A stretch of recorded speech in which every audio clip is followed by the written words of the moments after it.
केमती अछंती पिलामाने भलरे अछंती ना सेमती भलरे थांतु। स्वागत करुछि मु आपनको फेवरेट चैनल सुपर स्टडी को। तो पिला माने आज आमे ओडिया ऑनर्स रो कोर पेपर रो 1 बा एनईपी अनुसार जहाँ को आमे मेजर पेपर 1 कहूचे तो तार आज आमे सिलेबस देखिबा आउ जहार भी ओडिया इलेक्टिव रखिछंती जो माने बा एनईपी अनुसार जहाँ को आमे माइनर पेपर कहूचे तो तार सिलेबस आउ ओडिया पिलांकर सिलेबस सेम। तो पिला माने आपण समस्त जानछथि जहाँ को मु पूर्व वीडियो रे बहुत भल भाबरे कहिछि। तो जो माने ओडिया इलेक्टिव रखिबे सेही माने जे ओडिया ऑनर्स पिलांकर कोर पेपर 1 पढ़िबा को बाध्य एटा समस्ते जानिछंती। जदि भी ए विषय रे किछि ज्ञान नाही ताले मु वीडियो पोस्ट करि देछि आपण माने जे देखि परिबे। तो चलंतु देरी न करी ओडिया ऑनर्स रो कोर पेपर 1 रो सिलेबस आमे देखिबा। तो एठी देखंतु न्यू ओडिया ऑनर्स सिलेबस बा अकॉर्डिंग टू एनईपी प्रथम अध्याय सेमिस्टर 1। चलंतु आमे देखिबा कोन कोन रहिछि। एठी हमर पिला माने 4टा एकक अछि बा 4th यूनिट हमर अछि। क्षमा करिवे टिके ब्लर आछि बट मु पढि देले आपण माने बुझि परिबे। तो कोन अछि प्रथम एकक रे ना भाषार संज्ञा आमे प्रथम एकक रे कोन भाषा विषय रे पढिबा। भाई फास्ट कोर पेपर टा ही हमर भाषा की भाषा कोन भाषा कोठी सृष्टि होछि भाषार प्रकार भेद तो तार विषय ही आमे पढिबा। तो प्रथम एकक रे कौन अच्छी ना भाषार संज्ञा भाषार स्वरूप और प्रकार भेद। द्वितीय एकक रे कौन अच्छी ना भाषार उत्पत्ति संपर्क विभिन्न सिद्धांत बा भाषा को नहीं कौ लोक मैंने कौन सिद्धांत देइछंती तारी उपरे आमे पढ़िबा। तृतीय एकक रे कौन अच्छी ना पृथ्वीर भाषा परिवार बा पृथ्वी रे आमर केतोटी बा ऑल वर्ल्ड रे आमर केतोटी भाषा चली तारी उपरे ए एककटा। फोर्थ एकक रे कौन अच्छी ना मानक भाषा और उपभाषा मानक भाषा कौन उपभाषा कौन तो से विषय आम यही 4टा एकक रे पढ़िबा। देन चलंतु आमे देखिबा जे एई प्रथम आ द्वितीय तृतीय एकक रे आमे ए जो भाषा ऊपर पढुचे ता देरे कोन कोन सब स्टेप अछि को स्टेप देकी आमे पढ़िबा। प्रथम एकक अध्याय रो प्रतिश्रुति दोछि प्रथम एकक रा फलश्रुति। प्रथम एकक रे कोन अछि ना भाषा कौन तार परिचय भाषार स्वरूप और विविध प्रकार भेद संपर्क रे एही एककटी उपलब्धि। ए एककटी का प्रथम एककटी कौन बुझीला भाषा कौन तार परिचय दबा भाषार स्वरूप दबा विविध प्रकार संपर्क ऊपर यह आलोचना।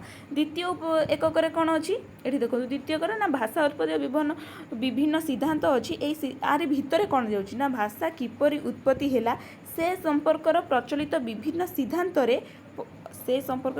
सिद्धांत परिचय लाभ करी छात्र छात्री भाषा सृष्टिर दिगम को जानी परिबे एई सिद्धांतटा आरी उपरे आधारित। द्वितीय सिद्धांतटा। तृतीय एकक कौन ना विश्व रे बहु प्रकार भाषा अच्छी बुझी पार्छ पिला माने विश्व रे केते प्रकार भाषा अच्छी से तृतीय एकक उपरे सेटा आधार। देखो विश्व रे बहु भाषा प्रचलित भाषार तथ्य सृष्टि सेही समुदाय भाषा को पृथ्वीर भाषा परिवार गठित सेही भाषा परिवार संपर्क रे छात्र छात्री जानिबा नित्यांत आवश्यक।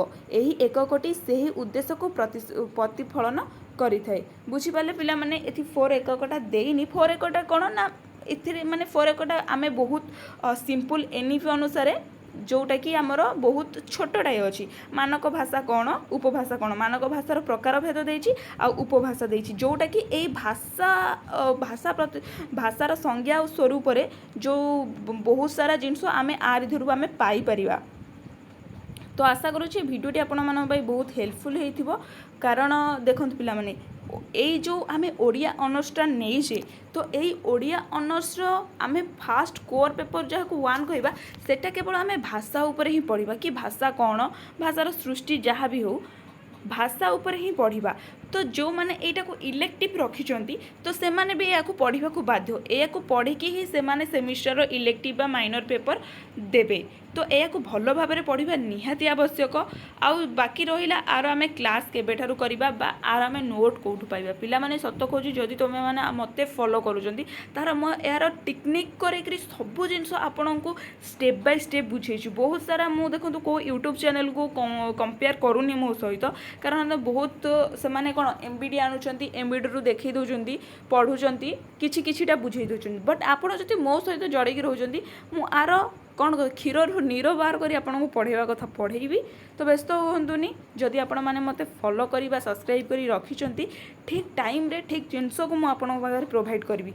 तो आशा करुँच ए भिडियोटी आपण बहुत हेल्पफुल होइतो जदि हेल्पफुल होते लाइक कमेंट शेयर निश्चिंत कर दिंतु आउ मते कमेंट माध्यम जरूर जनातु कि आपण मैंने क्लास केबेठारु स्टार्ट करवा। रहुची नमस्कार जय जगन्नाथ।